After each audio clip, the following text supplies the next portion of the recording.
thewellnesscouch.com, streaming wellness into your lives. This is Up for a Chat with Cyndi O'Meara, Carren Smith, and Kim Morrison.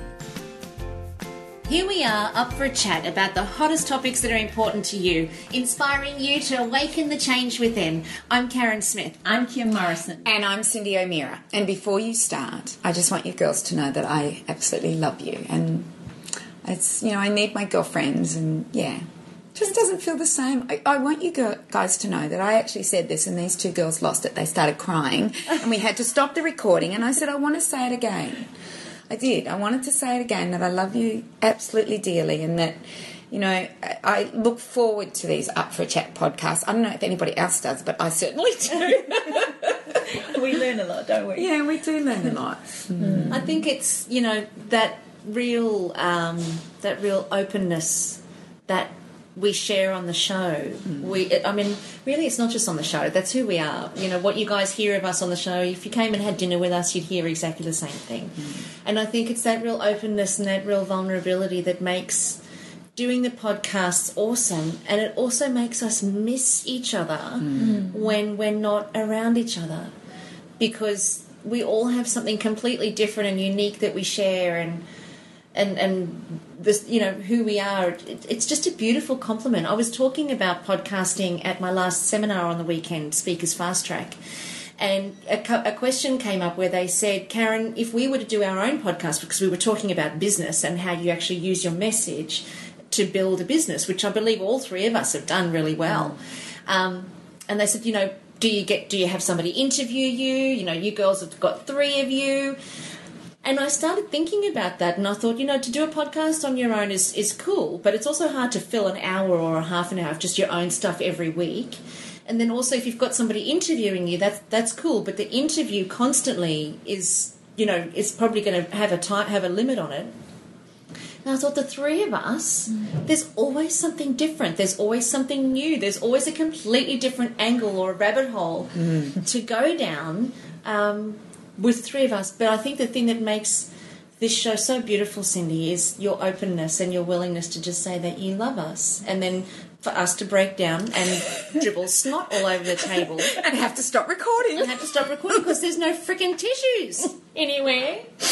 But I think that's the beautiful thing, is that there's so much love and respect between the three of us. We all look up to each other and just adore each other. And life without each other would not be worth living. Oh, see, there I go. There's the tears. See, and you know what? That's why we had to stop the recording. And I would like to talk about this. We had to stop the recording because Kim started to get really upset. And Kim was nearly in an accident a couple of weeks ago where she was on the wrong side of the road in a very dark highway that she didn't realise she was on, and she nearly had a head-on, and it's really affected Kim. And we were just having a little bit of a chat, and Kim got so upset, and I don't know exactly what happened, but both Carren and I said we would never be able to do Up for a Chat without Kim. If she died, that would be the end of Up for a Chat for us, because this is our sacred space. This is the three of us. It's not Carren and I. It's not you two. It's not you and I, Kim. This is our sacred space, and we need each other. And I do. I feel like my arm's being taken off. And, that's where we had to stop this recording, and we've actually deleted it because it was quite an emotional time that we all had to get through. And talk it through as girlfriends do, and we have talked it through, and you're getting the brief on it. And there's still no tissues, can I just say? I'm crying again, and there's still no damn tissues. I'm using my dress. I think what's hard is when you are confronted with your mortality all of a sudden. I thought I was okay. I didn't do it on purpose, obviously. I left the Sparkle at midnight on a high, so it's not like I was tired. I drove out of the road, and I had beautiful Sarah in the car with me, and she was Googling where we were going, so it's not like we were exhausted or anything, we were both on a high. I was looking out for kangaroos, because that's what you do in Australia, because it's Jurassic Park when you drive over here at night. And I pulled out of this dark highway onto the highway and was driving from a side road, wasn't it? Driving along, and then someone flashed their lights, And I thought, oh gosh, my lights aren't on. So I checked and they were on. And then the second person flashed their lights, and I thought, and I flashed them back and went, they're not on full beam. And then when a third person flashed their lights, I thought, oh my gosh, there's an accident up ahead, or the police. So I actually slowed down to about 80 k's, thankfully, because then around the corner came this car. Well, I thought it was a motorbike because it only had one headlight, and we both had to swerve each other to avoid a head-on. And Sarah was thinking, what an idiot. I was thinking, what an idiot. He's trying. I'm not laughing, but I'm thinking here we were calling him the idiot. And I then went, I don't even know, I kind of must have gone into a bit of shock because I actually don't remember what happened next. When it hit me that I was on the wrong side of the road. How did you realise you were on the wrong side of the road? I can't find that moment in my memory. Right. But I remember just saying to Sarah, shit! She swore. I think I actually said something else. But that was the polite version. But I went, oh my gosh, I'm on the wrong side of the road. And she went, what? And all I remember her saying is, turn around. And I quickly turned around. I don't know how fast. I don't know what I did. What do you mean you turned around? Well, I turned to face the same way that I should have been on. So I was on a dual highway, but I was on the wrong side of the road. So I turned around to be going the right way. Oh, I see. So you weren't just in the wrong lane. No, I was on there was a median strip in the middle, but and there's no way. Trees, and I thought the trees were the side of the road. Kim, I just realised I just see what you've said. Okay, so when you came out of the side road, you didn't go across the wrong side and then onto the right side. You just turned straight onto the wrong side. Yeah. And you wouldn't have known because there were trees in between the two. The whole way. Like it's the median strip. Oh, sweet pea. So then I turned around and... So you would have had to do like a 3-point turn to... Yeah, I honestly don't know. I'd have to ask Sarah. And she's going, it's okay, we're alive, we're okay, it's okay. And I'm going, holy heck, what did I was so upset with myself. I see. And then she was going, it's okay. And then I don't know how long we drove for to turn back around, but the whole way home, I know she'd gone into, oh, phew, we're okay, it's all good. Whereas inside I was going, how did I do that? What was I thinking, and that whole horrible... And I think you saw it as wiping out two mothers. I did. Of 5 children. Yeah. And you don't know who was in the other way. You don't know who was on the other way. It could have been a father, a mother. And I get it. My logic sits there and goes, Kim, you're fine. You're here. Obviously it wasn't your time. I didn't sleep that night hardly at all. I went to bed sobbing. Thankfully Sarah fell asleep, but I just lay there sobbing at the enormity of it. Maybe it wouldn't have been so bad if she hadn't been in the car, because it would have just been me. But anyway, then I woke up. I even put a post on Facebook just at how grateful I was to wake up. And then, and it was only when you said I love my girlfriend that all of a sudden I thought, and when you were saying, I'm Carren Smith, I'm Kim, I thought, like, yeah, I'm actually really glad I'm here. And it hit me like a ton of bricks. So yeah, just that, how quickly things like that happen. And it's amazing when you have a close shave like that, what happens consciously and unconsciously. Because how long ago was that you did 10 that? days. 10 days ago. Yeah, 11 days. Isn't that amazing that the emotion of that just comes to the surface when you least expect it? And it's been probably sitting there bubbling and doing its thing underneath the surface, and then it just comes to the surface when you least expect it. And I guess that's what... Is that post-traumatic stress syndrome? Is that what happens with that? It's like you're trying to reconcile it now. We kind of go into shock initially where we can't reconcile it, and it's almost like that the us that is normally here leaves the room for that period of time. And it would be really interesting for you to actually reflect back on the last 10 days and see whether you felt particularly present in the last 10 days, because it's quite likely that you've probably been a little not here. How have you felt? How have you felt over the last 10 days? Have you felt like you've been here and not here and here and not here? I think I've gone the other way, where I touch my children all the time, or I think. Yeah, with my mind. You know what? Well, I would agree. This is the thing. Do you have much memory No. of what you've done over the last 10 days? You asked me what I did on the weekend. I can't remember. I don't know. And see, isn't this amazing? Well, this is really, I think this is really fascinating. Really fascinating, because the you that's normally here, when we're in that state of shock, and sometimes it can be a day, 10 days or 10 years, it varies for each person and the severity of the experience. But the you that's normally here is actually not here, which is why you don't have a great deal of memory about it, because the normal person who's normally here hasn't been here. You've almost been...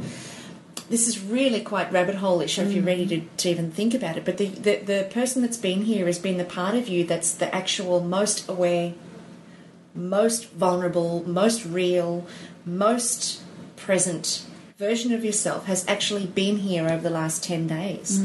The real you, the most authentic version of yourself, and language almost can't describe what has been present over the last 10 days. Our language is really limited. But the most aware version of yourself has actually been what's been present, and the usual version of yourself has not been here, which is why the usual version of yourself can't actually get a memory, really, because it hasn't been here. You know, it's really interesting because I rang Kim because it's her birthday coming up, and I'm trying to, for the whole week, I said, right, can we do it Monday? Can we do it Tuesday? Can we do it Wednesday? Can we do it Thursday? Can we do it Friday? No, we can't do it, you know. All right, next week, let's do it. And it was really interesting because normally you would always find a time, Kim. You would make time. But what I noticed was that you wanted to be with your children. So Jacob had something on Wednesday night, and she said, you know, that's what I wanted to go do. And I said something about, I'll come. And I went, oh, I can't come, I've got something on. And for the first time ever, you went, no, I need to focus on what Jacob's doing. And I'm like going, but you can do two things at once. You can talk to me and you can focus on Jacob. You know, I was trying to get my little way in there. And it was really, and it was really interesting. And then I said, well, we'll do it next week. And you went, and then we couldn't find something next week. And then I went, usually we can find something. It's almost like you're in a heightened state of awareness. And in that heightened state of awareness, all of the unimportant... And I don't mean to say you're... I'm unimportant. I don't mean that. I mean all of the life and death things. When you think about all the important stuff, the priority stuff, the life and death things, absolutely take complete and utter priority. Everything else becomes secondary to the most important things when you're in that state of heightened awareness. Amazing. Is that what happened for you with, I mean, that's even bigger, but with Bali? Totally. I was in a state of heightened awareness for like 12 months. And I have I have vague memories, but at least 12 months. I have vague memories inside of that 12 months, but only the things that were life and death important had priority in my day and had priority in my life, and that was my family. Bottom line, that was it, just my family. And do you think that this is the way we should live? Well, you know, it's questionable, and I always, for myself, because I was in that state of heightened awareness for such a prolonged period of time, I became quite familiar with it. But I think that my answer to the question is yes, and that's my answer to it, because that's where we're most aware. That's where we're most in control. That's where we're most clear. That's where there's no blurred lines between what's acceptable and what's not acceptable. There's no blurred lines around that. So we just have to be very clear about where we want to position, what we want to experience in this life. And I think that when we're in that state of heightened awareness, we know what's important, and we put our attention to it, and there's no discussion about it. There's no negotiating about it. Whereas in a normal way of being, we're worrying about the past, we're worrying about the future, we're getting involved with stuff that doesn't matter, we're spending time with things, on things that have no importance and no consequence, no substance. We get involved in all that sort of stuff on a day-to-day basis, and we wonder where our life goes. But when we're in that state of heightened awareness, like you were, Kim, in the last 10 days or 11 days, only the things that matter are important. But then, life comes back and we go back into our habituated way of being, and we almost forget that state of heightened awareness But in that state of heightened awareness, it's where we had the most quality of life. Wow. We're distracted, aren't we, all the time? Yeah, very. Like my daughters say, or one of my daughters says to me, "You didn't really hear what I said, did you, Mum?" Because you're not there. Because I make up some answer to a question she didn't ask. She goes, "You didn't hear me." I went, "Yeah, I did." Because my mind is... Where's my mind? It's elsewhere. Yeah, it's somewhere else. Yeah, it's interesting. And, that same state of heightened awareness when somebody passes away, when we have massive, impacts like you've just had, Kim, that's when we go into those states of heightened awareness. You think about it when somebody that you love has been lost. That same state of heightened awareness is what follows over the following days or weeks or what have you, where you become very clear. And it's, you become very, very clear on the meaning of life. I'd love to tell you a story, Carren, about something that is a little bit similar to what happened with Kim. That I believe I did that for quite some time after it. So we went travelling around Australia, my family and I, Howard and I and the kids, and we went for 2 years, and we had many adventures, and we had... You hear from other people where are the best places to go, and somebody had said that Carren and Cyndi National Park was an amazing place in Western Australia and that we should go. And so we parked at Carren and Cyndi National Park, and we were with another family of 5, so there was 10 of us there. And what Carren and Cyndi National Park is it's out in the desert, and it's like flat land, and then you come to these amazing gorges. They're stunning, and there's just... They go forever and they wind everywhere, and there's walks everywhere. So what we did was we decided to do every gorge and every walk and everything we could do. And we, the kids and I and Howard, we'd get through the walks in 40 minutes, and they said they'd be 3 to 4 hours of walking. And we go, wow, we can get through these so much faster than most people can get through them. So we decided to tackle a really...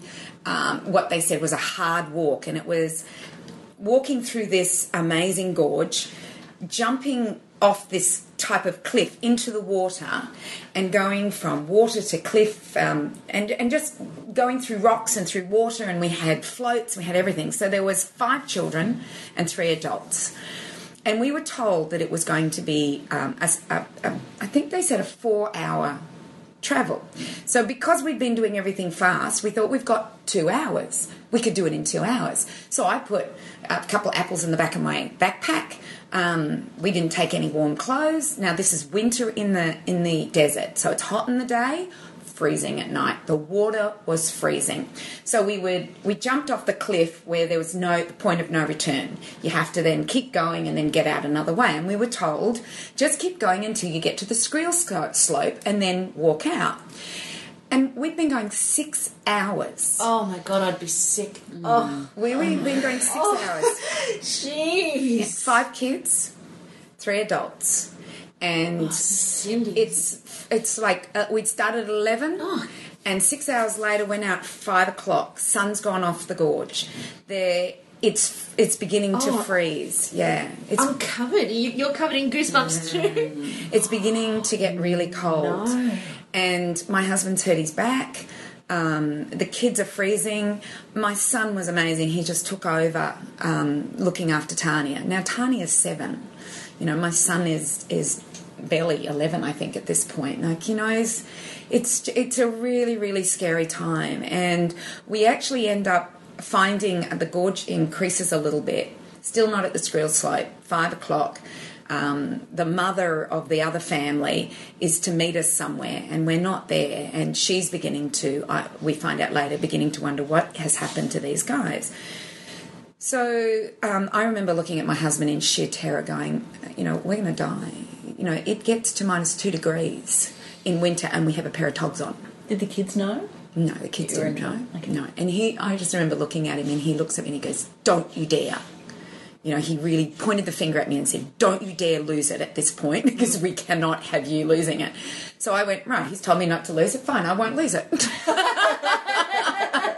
Yet. Yes, just wait. And we're all shaking. We're freezing. We're absolutely freezing. And we come to this point where we go across the rocks, and the sun is still on the wall of the gorge. So we move towards it, and I get the kids up there just to get them on the warmth of the gorge to warm them up. And I start huddling with them. In the meantime, we've sent the other father that's with us, he's gone off and he says, I'm going to find the Squirrel Slope. Now, he's gone nearly an hour, so it's getting cold, it's getting dark. We are... and I'm going... Wolf Creek. This is Wolf Creek. Oh, no. And you know, we're on our travels around Australia. We've been going 10 months. We're having the most amazing time. And I'm thinking, this is where it's going to end.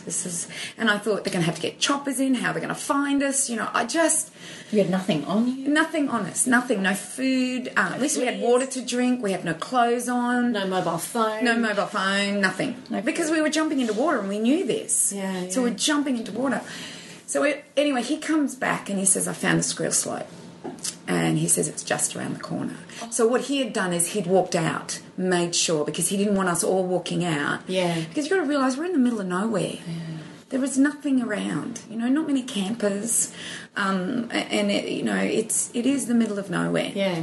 So finally we did get out, and Howard and I go to bed that night. We both don't sleep. No way, you couldn't have. No, we couldn't sleep. But I remember we hightailed out of there pretty fast. I said, Howard, I want to get out of here. I don't want to stay. I don't want to stay anymore. I just need to get out of here. Yeah, because you'd had this just dreadful experience. But I remember a clarity, I don't know, that whole thing I think that you went through, and that, what have I done? I nearly killed my family, and that whole build-up thing, and I still think about it. Think about it, but I don't think about it in any other way that it was meant to happen. We were meant to learn something out of it. We were meant to be a little bit more careful, because then we ended up in the Kimberleys, and we were trying to decide whether we were going to drive through this area, and we ended up not doing it. And maybe that saved our life in the end.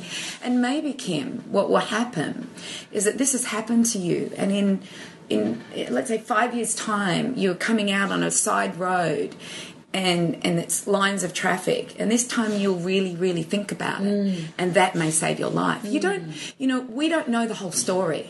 We don't know why you went through that experience, and it may be to save your life in 5 years' time.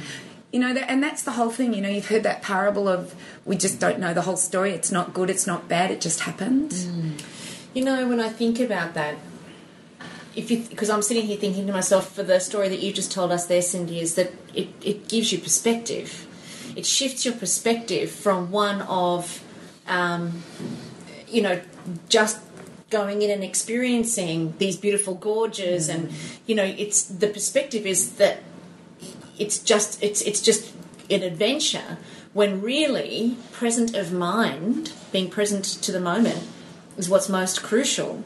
And that experience that you had in the gorge there really brought you to the present moment. It really brought present of mindness to us, as did Kim's experience. It brought you very much into the present moment, very much of presence of mind.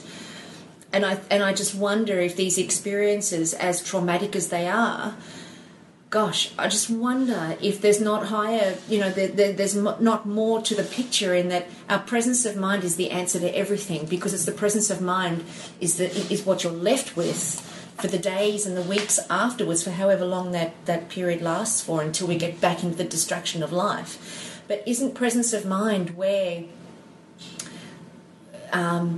everything everything exists? Like in the present moment, that's where everything is. And if we lose our presence of mind because we're distracted, we run the risk of losing our lives. Isn't there a relationship between the two of that? My only thought around that, though, is my presence of mind was in fear. Cindy's, like you just said, you change perspective. So 1 minute she's walking through the gorge, they're having a nice time. Yeah. Then there's a little bit of fear, are we going to get out of here? And then there was, holy heck, and he's told her to stop it. Yeah. Is that presence of mind based on fear now then? Like you're really present, but you're present because you've had a fright, or you're... Well, that's a really good question. Does fear bring presence of mind? No, because fear... Actually, and I'm thinking about this and figuring it out as we're talking. Fear occurs when we're frightened of something happening in the future. Fear is never about something that's occurring in the present, because in the present moment, all there is just presence and being with whatever's there in that particular moment.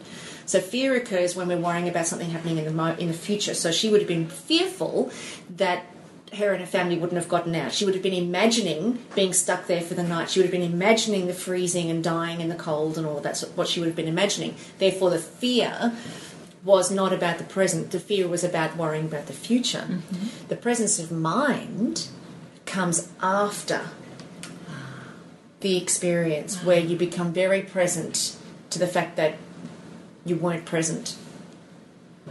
Yes. So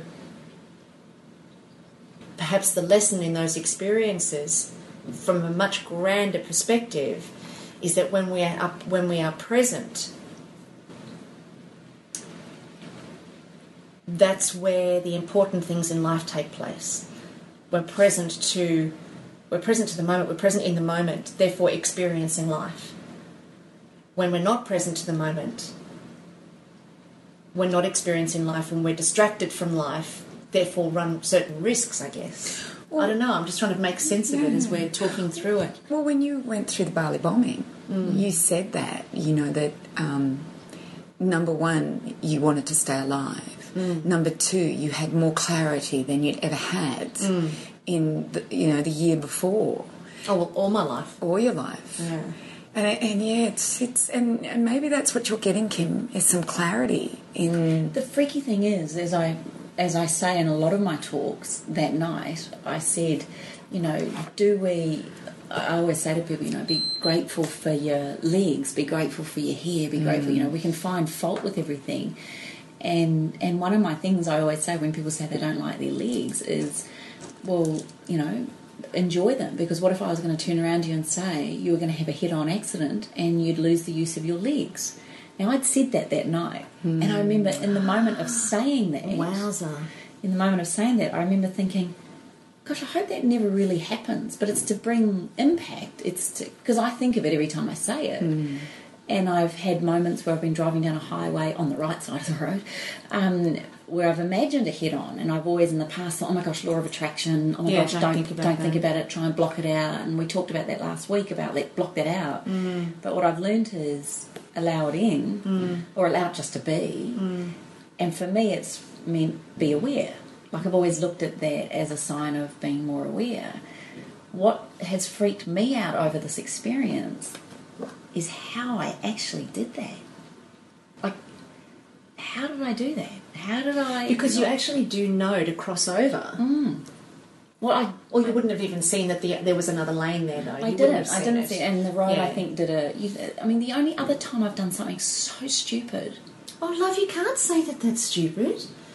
You can't say that. Remember, that's a it's not good, it's do. not bad, it just is. And it may be saving your life in 5 years. It may be... This is what everybody does. They name something, it's bad or it's good. And something may happen to you that you think is good, but it ends up creating something that you might think that is bad. Do you see what I mean, Kimmy? Like, everything that happens to us happens, as Carren says, it happens for a reason. And I think the important thing is to not look at the driving on the wrong side of the road. The important thing is to look at how did you experience life after that? Because the driving on the wrong side of the road was let's say it's a lesson, and then how have you been experiencing life as a result of that? That's what's important. That's the real blessing. That's the real gift. Like when somebody passes, definitely that's a very difficult time, and they're grieving. And once the grieving has you're complete with the grieving, the important thing is to look at how you're experiencing life after that. Because everything has a purpose, and everything serves a purpose in our life if we choose to live that way. Everything serves a purpose in our life. Therefore, what's the magic that's come as a result of that experience? And the magic that's come as a result of that experience is absolute awareness at the highest level. And priorities. Well, I remember the last time I did something that shocked me as much as this was, I don't know if I've shared it on the podcast before, but Jacob was only 2 weeks old. Have I shared that? I don't know, but I know which one you're talking about. Well, I don't know the story. Yeah, so do it. Jacob was 2 weeks old, and Taylor was 17 months old. So I had a brand new baby and a little toddler, and exhausted mother, just everything was, neither of them was sleeping that well, and I wasn't sleeping that well, and Danny had just gone away. And I decided, being the superwoman that I was, that I would accept this invitation to go to a baby naming ceremony.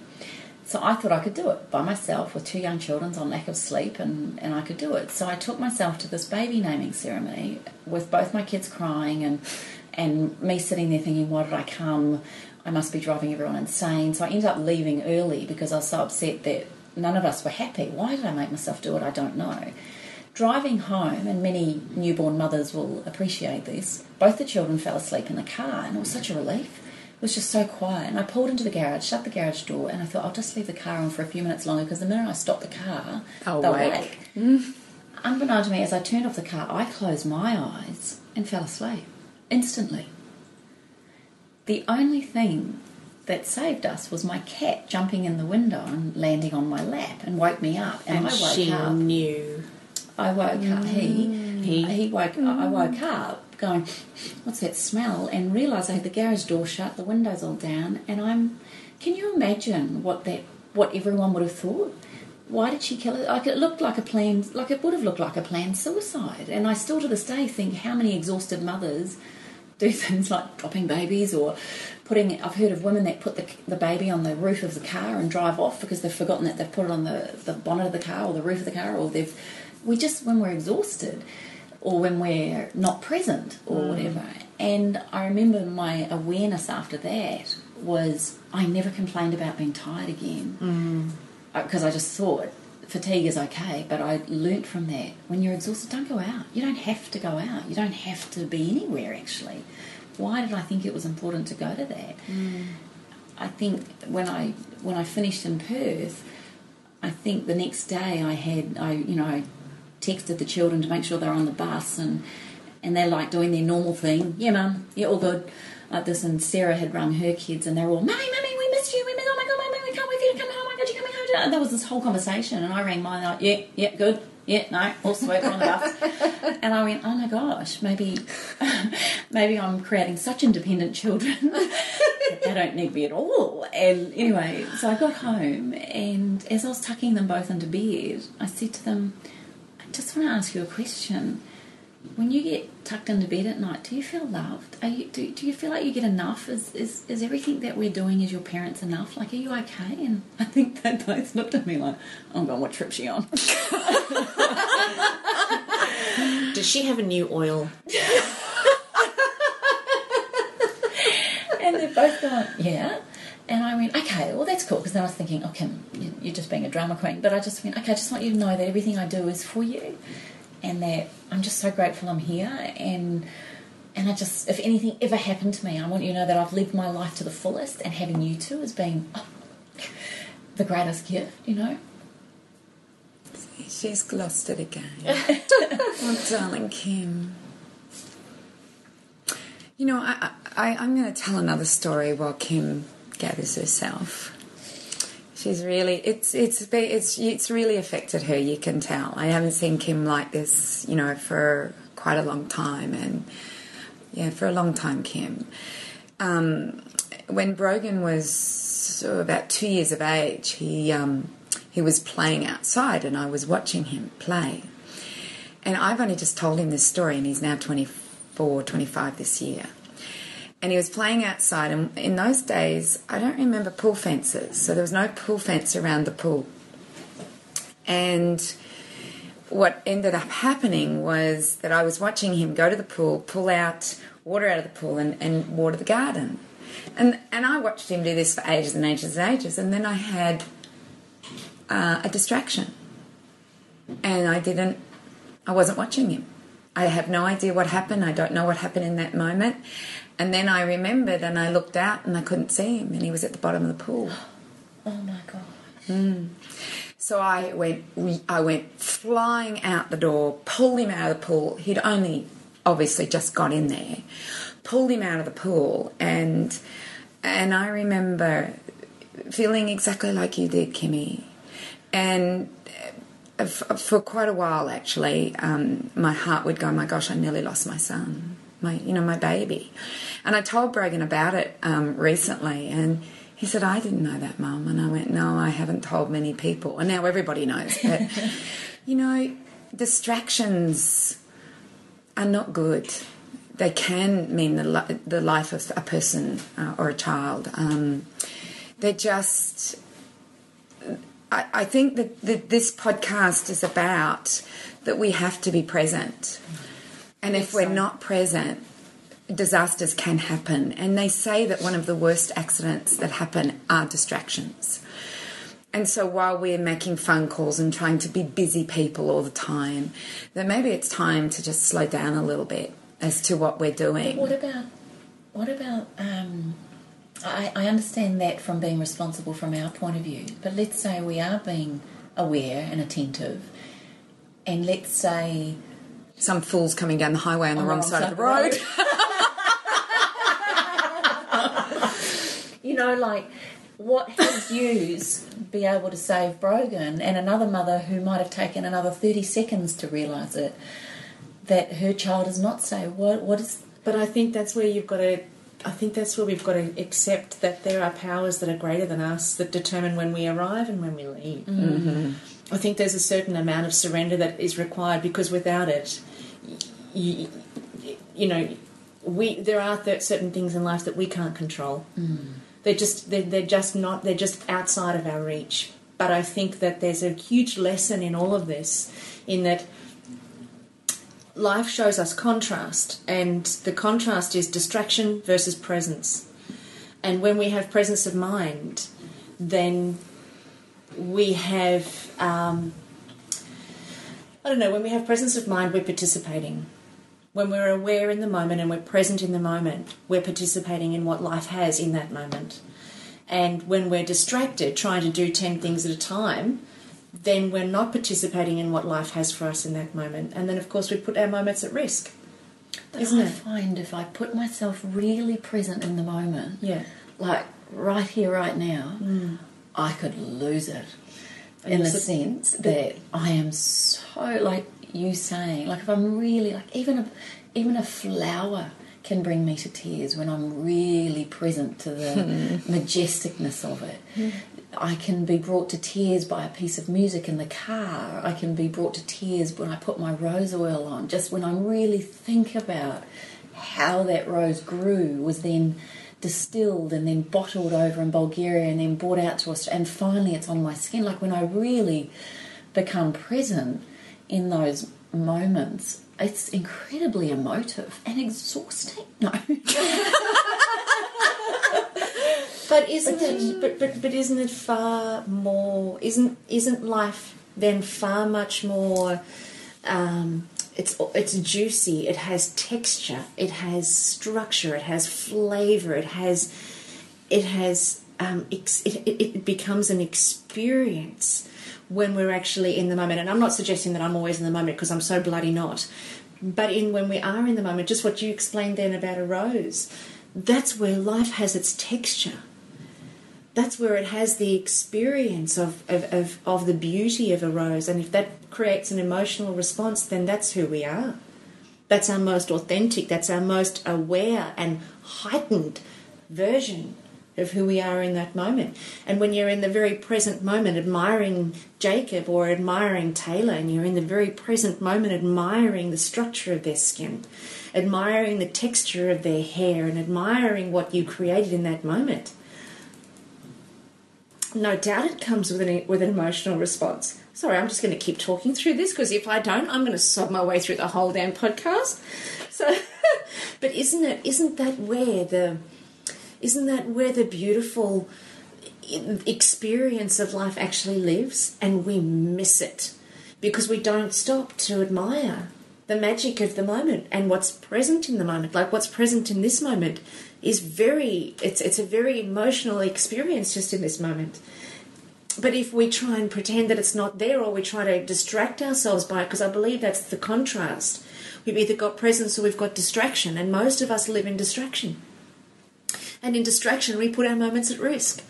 And I think that the beautiful part about being present in the moment, and if we can be present to more moments rather than unconscious and distracted to more moments, will actually milk the magic of what life has for us to offer. And also then I really believe that's where our priorities are.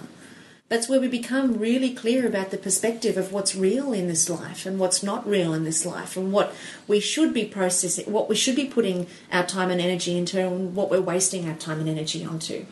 And then there's no necessity for us to try and be these super women or try and do everything, because we're not really doing it anyway. You know, we're putting the moments at risk. I don't know, that's just my perspective on it. And you know, I believe that some people don't feel what you feel, Kim. Really? No, I don't. Yeah, they're so distracted by their past. So preoccupied with the future that they never spend that moment to when they're putting even their perfume on, or their, you know, which most people do, not their rose oil. But when they're doing that, they're not thinking about those things. And I actually think it's a gift that you are able to do that. I know for me, when my sister passed away, I remember just a couple of months later being in a field of butterflies and being in that moment and watching the texture of those butterflies and things like that. But it's so few and far between that I get to do this. It really is. And when you think about what life was like just 200 years ago, even for the Aboriginal, let's say, so a hunter-gatherer, their whole thing was to find food and to go and walk about.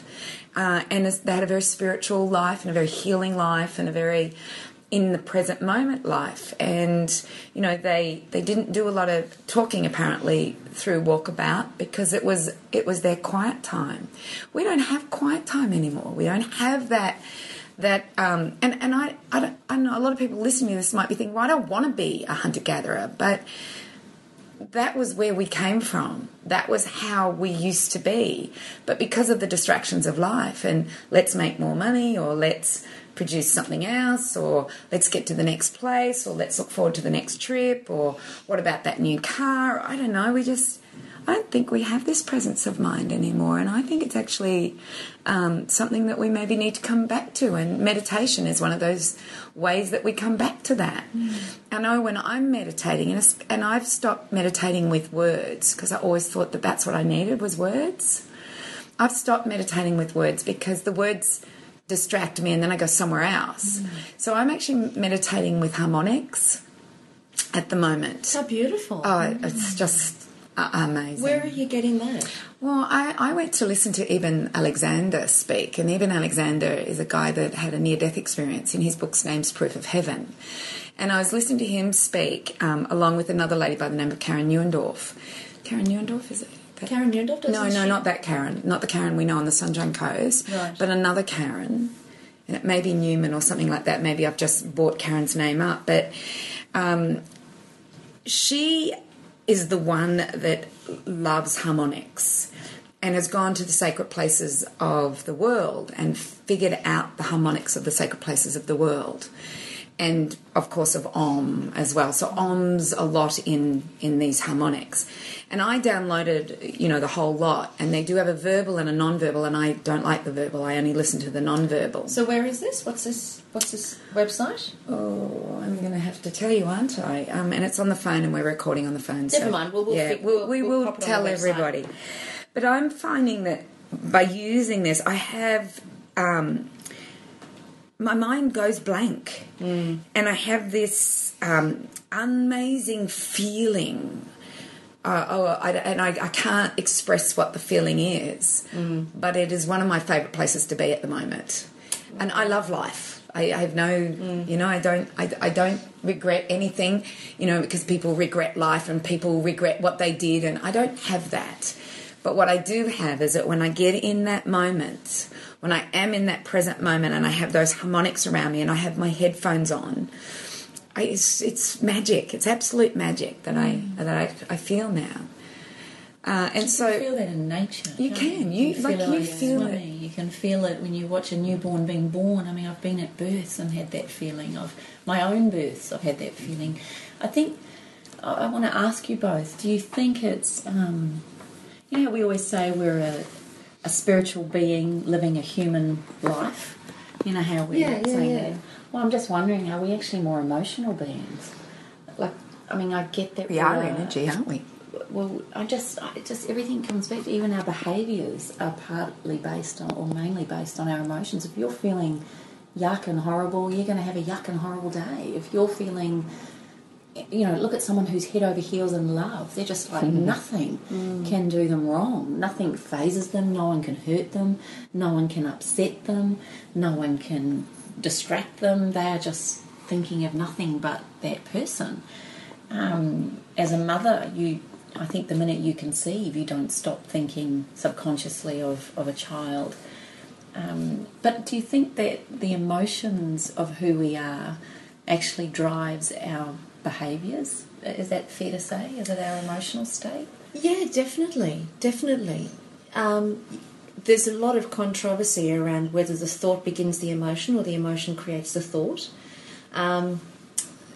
And from the research that I've done, it starts with the thought, then the emotion's created, then the behaviour follows the emotion.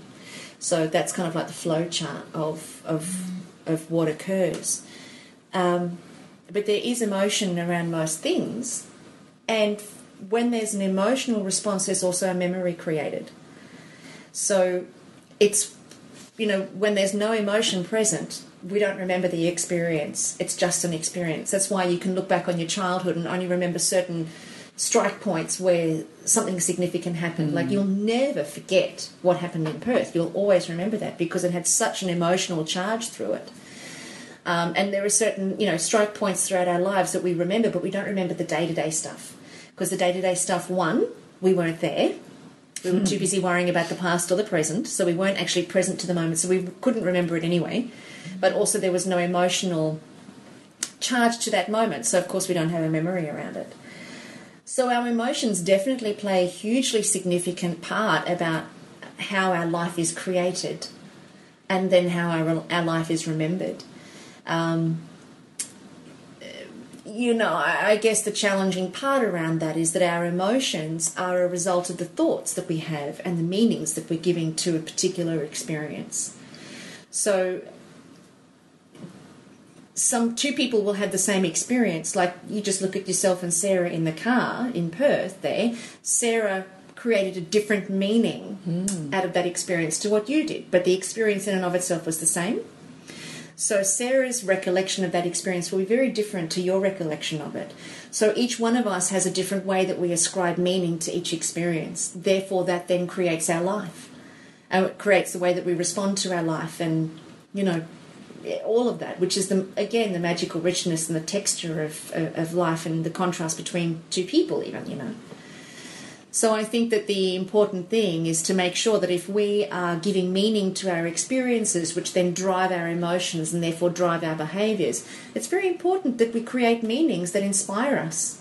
We create meanings that have us develop and become more and learn from those experiences in a way that empowers us and has us really appreciate, as you do, Kim, the beauty of what life has to offer us. And some people are more emotional and some people are less emotional, but ultimately it still creates the texture of that person's life. And being present to the texture in the moment is really where the magic is. It's really where the beauty is. And nobody can say that one person's life is better than another person's life, or it's just different. We just experience life differently based on the meanings that we give to things. And I think that's where it's really important that we give powerful meanings to things. And regardless of what the experience actually is, we can have it give us a meaning that's going to break us down, or we can have it give us a meaning that's going to empower us and inspire us to become more and expand us. And I really believe that that's the invitation in every moment. And if we're able to be present in every moment, then we can accept that invitation. That's so beautiful. I was just thinking, some people create meanings that destroy their lives. They absolutely destroy their lives. So I think of my sister and my brother and I. So we were all brought up in the same household, doing the same things. And my sister said that her childhood was horrible. And my brother and I thought it was a fantasy. we said we had the best childhood. It was amazing. And I look at my sister, she's not here. 7 years ago yesterday, she passed away. And I often think meanings can destroy your health, destroy your life, destroy your relationships. And I have someone very close to me at the moment that is putting meaning on things that are not there, that in her mind they are. Yeah. But we look at it and we go, I don't get how you get that. And I'm not getting that. And it's very real for the person. Very real. It's very real. Oh, gosh, yeah. Yeah. And it's, and it really comes down to everything that we talk about, because we put a meaning on something, and as you were just saying before, whatever that meaning is generates a world of thoughts, and what starts in the mind manifests in the body. So, as much as, you can look at it from both perspectives. You can have an experience that is potentially very traumatic and soul-destroying, which then, when we give it that meaning, we then respond to life, or we respond to our lives like, we've just had a very traumatic and a soul-destroying experience.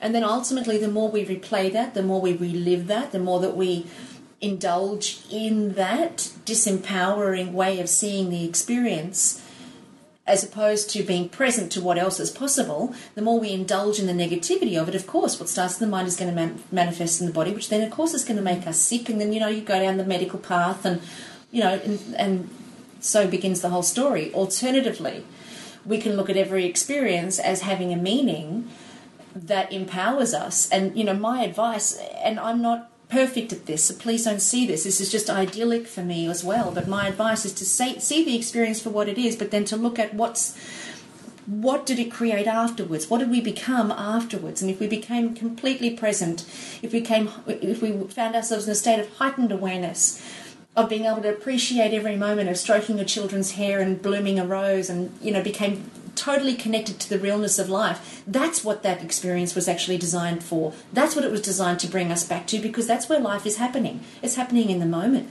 So if it brought us back to the presence of mind, our job is to hang on to that for all that we're worth and to never get distracted again, if that's even a possibility. Just not sure that's going to work. In practicalities, I seem to be distracted all the time. I know. But at least it's worth the discussion of this. And then it may bring someone to that present moment that's important for them, and what that moment gave to them, and what it did for you, Kim, and what moments have done for what I feel in my life. And Karen's, she's had a few moments. My brother I don't know if I've even talked about it on this podcast, but my brother did a documentary. He created a documentary called What Ate My Mother and Will It Eat Me? And it addresses this exact issue, because he talks about, the life that we had and the good food and what my mum was like, but the grief that my mum had as a result of the death of so many family members. And he pins it down to, it's a whole hour of could it have been this, could it have been this, could it have been this, and it gets down to that what my mum felt emotionally, and what meaning she put on things, and how she disregarded those. Like, she was the Stepford mum, the Stepford wife, the Stepford daughter, the Stepford everything. Everything was perfect in her life, but she never ever addressed those issues. And I just want everyone to have an opportunity to watch this video or this documentary, because I think that it will give them an idea of that. What you said, Carren, what happens in the mind is then expressed in the body. And so many times all we're doing is looking at the physical and not thinking about what we're thinking, or how we put meaning on something, or the distractions in our life, or the grief that we've had in our life, or feeling what Kim feels. When she looks at a rose, or smells rose, or sees something, and we don't go through that. I think there's a real truth, we have to be our truth in these moments, because I was talking to a friend the other day, and we were talking about sometimes you don't know how to get through these moments when you're actually in that, the pain of it. But unless you're really truthful when... Panic. Yeah, when panic or whatever. But I think sometimes, like even in that moment with Howie, with you in the gorge going, don't go there, was enough to pull you back and be your truth and stand there rather than fall apart. But, I was talking to a friend the other day that said, he's a friend of a mutual friend we all know, but he thinks because he goes to therapy, he's fine. But what I've learned is in his therapy, he doesn't actually tell the truth of what's going on in his life. He tells what he wants to say in order to get the responses he needs.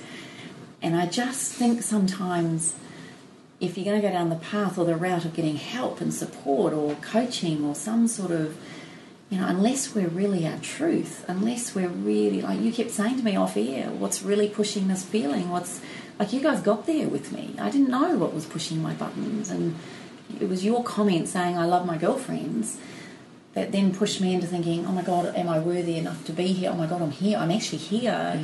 To then going, oh my gosh, look at what I did. And then I went down that hole of what if and how come, and it just all overtook me. But I think, even last week when we discussed that, when those feelings come up, allow them to be like I've always thought I've had to, don't go there, stop that, don't think like that, and tried to be the Stepford mum or this woman, the superwoman that can do it all. And even last week, so it's even in amongst this 10 days I've been in this. Last week my computer it crashed, my internet wasn't working, my newsletter was late. I was late for this, for picking up Taylor from something, and I was getting so wound up that I ended up just throwing a tantrum, really. I threw this little mini tantrum at home and just wondered what the hell I was doing. And at the same time, I got a text from a girlfriend saying, I'm going to Cotton Tree, do you want lunch? And I went, I can't, I'm on deadline, I can't do this, I've got to do this. And she went, if your computer's not working, why don't you just come for lunch? And so I went, oh, all right. I've got to go to Cotton Tree to pick something up anyway, I'll come to lunch. And then she said, I've ordered the fish for you and I've ordered you a glass of wine. And I thought, I don't drink wine, I don't really drink a lot, I don't need a wine or whatever. And I got there and it was the most amazing glass of wine and the most beautiful lunch. And after about 10-15 minutes of being there and getting out of my little tantrum, I actually came back to my truth again, which was a person who loves life, not someone who thinks life sucks. But see, all of that is, when life sucks and we're feeling like shit, it's because we're anticipating what's going to happen next. We're anticipating what it's going to be like. Because when things are going well, we think that it'll last forever. When things are going crap, we think that it'll last forever. So we always think that everything's going to last forever. And therefore, we're never present in the moment of just what actually is in the moment. And if what is in the moment is a computer that's broken down and an internet that's not working, sweet! I mean, totes, awesome, amazeballs. Like, that just actually means I get a couple of hours off because everything's not working. So if we could just be in the present moment of what's just here in front of us is an opportunity, and then there's a lunch invitation, well, now that's opportune. That came at the perfect time. Nice work. And then once lunch is over, what's present? Well, what's present is a need to go back and work because I've got deadlines that I need to meet and I'm about an hour off it, so best I go back. And to just be in the moment of what's there allows us to experience the texture and the richness of life. But when we're worrying about what's not going to happen, what's not going to get done, then we're again off into the future and not present to the moment and missing it. Well, what did we say? It's a distorted relationship with time. Oh my God, absolutely. That's so bloody fabulous. That stress is just a distorted relationship with time. Where did you get that from? Because that was just gold. It was. That was just gold. I posted that on Facebook and I got like 75 comments of people going, oh my God, I needed to hear that. Because we're all the same, aren't we? I mean, you can... And just at that moment, you've brought up questions in my mind, and that, well, what is the purpose of our life? Why are we here? What happens when we die? Is there purpose to race through life and race in our cars and do all what we do? Or is there a higher purpose that we have forgotten and we don't know? And I wanted to ask you, is it because we're trying to get more of those moments of presence? Wait a second. I don't know, but I'm going to say it anyway. If we're asking, holy shizzle, if we're asking what the purpose of life is, we're not present. Because if we're asking what the purpose of life is, we're wanting to know what it is long term. We're off into the future. So the purpose of life, there is no purpose of... Oh, my goodness, I don't even know where this is coming from, but the purpose of life is there is no purpose. The only purpose that exists is in the present moment. therefore, what are we experiencing in the present moment? And are we present to all the juice and all the texture and the richness in the present moment? Because that is the only purpose, is for this present moment to be fulfilled. And right now my heart is bursting. Yeah. Right now my heart's... I'm going to tattoo that on my forehead. I think so. Because that's what I feel right now. I feel, okay, the purpose right now is that my heart bursts. And it, and it does burst for you too. And that's where we started with this podcast, is that I said that I loved you. And I really do. And yeah, we've just come full circle again. So I'm just saying my heart's bursting. And I'm crying. And so now... Carren had to go down and get the toilet paper because we've got no tissues. And you all know what I'm like about toilets. Yes, she hates them. So grateful. In this very present moment. I'm so grateful I'm here. I'm so grateful that you two are in my life, and I'm incredibly grateful for our beautiful listeners that give us incredible feedback to have us keep doing these, because if there was no one listening, we wouldn't be doing these. Well, I think we would. We'd get together anyway and talk. Well, we would, but we wouldn't be recording it. No, you're right. And I was thinking the other day as I was tucking my children in, stroking their hair and looking at the texture of their skin and holding their hands and looking at their fingernails and remembering when I used to cut them when they were babies, and I stuck my finger in Taylor's ear and she was going, Mum, and then I kissed her on the neck and she was like, Mum, and I went, let me in. That's our joke, that I was let me into her neck, and I was doing the whole thing and we were laughing and laughing. And then in a moment I thought, gosh, if I had gone, at least she'd have 68, 69 podcasts to listen to my voice to. But, like the lessons we've learnt from each other, you're their aunties.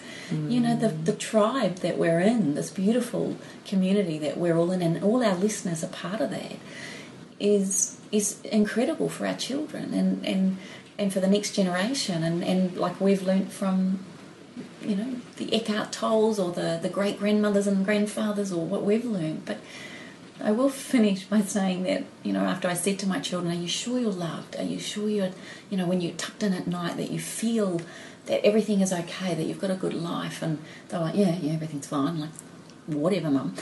And but the next morning as I was making breakfast, Taylor made the comment and said, you make the best breakfast, Mum. I always go to school feeling like you make love, you make food with love, not make love with food. Although that could be interesting. Don't go there. And then she had to go there. She did have to go there. And I'm visual. Do you know what I'm saying? Last time I had dinner at your place. Just put that out there.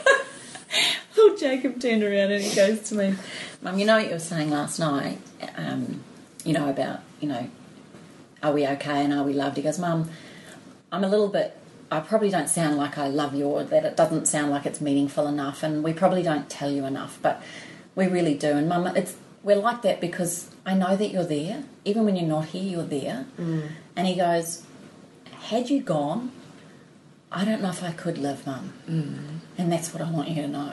And I went, right, well, I'm quite glad that I'm here, so let's just, it just was, you realise that they are affected by it. They don't have to say it, but just that gratitude. And I'm so grateful I've got a mum and a dad and people in my life. And I think maybe out of this podcast, the thing we should all go and do at the end of this, or when you finish with it, is go and send a text to someone that you adore, or write a card, or ring that person that's on your mind, or just go and tell your girlfriends to get their butts over here and open a bottle of champagne and just tell each other how much you love each other, and maybe what are the moments that bring true presence into your life, or even share with us on Facebook. What have been your near misses and learnings from that? And presence of mind, I think it's incredible. And thank you both for getting me through that. What a podcast. What a podcast. But I think we've all got something out of it today. I'm ringing my mum as soon as we get off this podcast. I'm ringing my dad. I haven't rung him in a couple of days. Yep, very important. Anyway, I'm going home to New Zealand in a week, so I'm going to tell them in person. Oh, good on you. Good on you. So this has been quite an emotional podcast, but we really want to hear how you've experienced it. What was going on for you throughout the course of this podcast? What moments did you have? What did you become present to in this podcast? And I think that's really what where the juice is. What moments were present for you? What did you experience? Please write it on the Facebook page, and you'll find us at allthews.facebook.com/up for a chat. You can also post on the Wellness Couch page, which is allthews.thewellnesscouch.com/up for a chat. And join us here next week. Make sure you post your comments. Don't leave us here hanging emotional for nothing. And join us here next week and become part of the ripple effect that's changing the world, one moment at a time. This has been a production of TheWellnessCouch.com. Check us out on Facebook and join in the conversation on Facebook.com/TheWellnessCouch. Subscribe to each show on iTunes and check us out on Twitter. The Wellness Couch, streaming wellness into your lives.